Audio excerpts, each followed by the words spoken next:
It was a cool autumn evening on the island of Sodor. The sun was just beginning to set. The engines were finishing their work and returning to their sheds, and a thick fog began to roll in. James had just finished his last train and was heading down the main line for home. He and his driver could hardly see a thing through the fog. As such, they didn't immediately notice the points were directed to an old, unused track. "Oh, bother," said James, frustrated once he realized where he was. "What silly things points are. I don't even recognize this line." "Calm down, James," said his driver. "We'll go back and set it right." "Well, good. Honestly, why doesn't the fat controller just get rid of these disused... Everything okay, James?" asked the fireman. But as James came to a stop, his crew saw what made him pause. On the side of the line sat an old scrap engine, rusted and forgotten. Now, the scrapped remains of engines from long ago was a common sight on the railway, but this one was different, and it nearly made James sick. It was cut, mid-sagittal, clean straight through the middle without fault, and all of its parts still there within the dead engine. Its other half was nowhere to be seen. "What sick weirdo would scrap an engine like that?" asked the fireman. "No idea," replied the driver. I don't want to find out," shouted James as he jolted backwards. "Get me out of here." At Tidmouth Sheds, the engines all stared at James. He was unusually quiet and looked very pale. Gordon soon broke the silence. "If I didn't know any better, which is quite rare, I say poor little James has seen a ghost." He began to laugh, as did the others, save for Edward. "Well, I did see something," James said mournfully. "What was it? Has Gator come back to scare you again?" laughed Henry. I saw a scrap engine." The engine stopped, laughing then. "That's it? I understand it is rather distressing to see those poor souls, but you've seen them plenty of times, James, and have never looked this shocked about it," put in Gordon. James finally looked up from his buffers. This one was different, and he told the others all about what he saw. Everyone went silent now, Gordon having regretted teasing James. Finally, Thomas broke the silence. "You must have seen a victim of the half-engine." James went red in the face. I do not need your teasing tonight, Thomas." Thomas just frowned.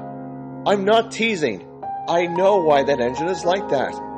Edward, who had known Thomas for far longer, recognized he was being serious. "Go on then, Thomas. Tell us."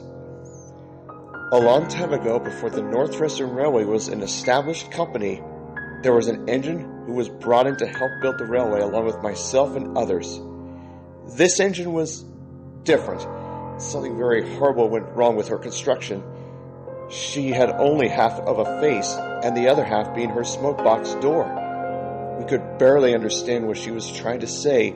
Maintenance on her was a nightmare to watch and listen to, and through all of this, she was in immense, excruciating pain. Her cries and wails for the pain to go away were so horrid that me and the other engines could hardly stomach it. But the nastiest of us, and even some of the crews, thought it a great joke. But this would all boil up inside of her, and one day she changed for the worst. Her behavior became more violent. She would berate even the ones who felt pity for her, snarling and growling in anger to make things worse. She would always venture out of the sheds and down a heavily forested line, coming back and talking of nothing but how we would all perish in her garbled, barely unidentifiable speech. But some of us, myself included, began to believe she had become possessed in all her suffering, seeking any way to be rid of her deformity. Eventually, the fat controller at the time had enough and ordered an engine to take her away to be scrapped. At that same time, me and another engine were heading home for work. As we made our way down the line, we could see smoke coming from the same direction as the scrapyard and the sounds of the fire engines. We rushed to see what had happened, and it's a sight that I'll never truly forget. The scrapyard shed the engine was supposed to be in had burnt down, but the worst part of it was The engine's body was nowhere to be found, except the one that took her away, which was cut in half, and now it appears her spirit is still around. Everyone at the sheds was deeply disturbed by Thomas's story. Everyone, that is, except Gordon. "Ha! You all truly believe in cheeky little Thomas's story? James, what you saw was likely not as strange as you think. The fog could have made you think it was cut so strangely." "Gordon, I'm serious. The half-engine is all too real," Thomas protested. Gordon just chuckled. "Of course she is, just like every other tall tale you've told." And with that, Gordon went into his shed to sleep, and one by one, all the other engines followed suit, but they soon found it very hard to sleep that night, in fear that the half-engine was around. The next night, Gordon was making his way home with some empty coaches after his last train of the day. Once again, the fog rolled in, and it was thicker than the night before. But Gordon continued on, and although he didn't believe in the half-engine, Thomas's story still ran through his mind. Thomas has always been a cheeky little trickster. Just then, they saw a red signal. Gordon slowly came to a stop. He was very confused. "That's strange, no other train should be passing by at this time," said his driver. He and the guard and the fireman decided to walk to the next signal box to see if everything was okay. As time passed, Gordon felt more and more uneasy. The fog, the tall leafless trees, and Thomas's story all clashed together in his mind. Suddenly, he could hear a noise, an odd, shrieking noise. "Who's there?" demanded Gordon. But there was no reply. The shrieking continued to get louder and louder, yet nobody was there. Then, right out of the corner of Gordon's eye, came the source of the shrieking.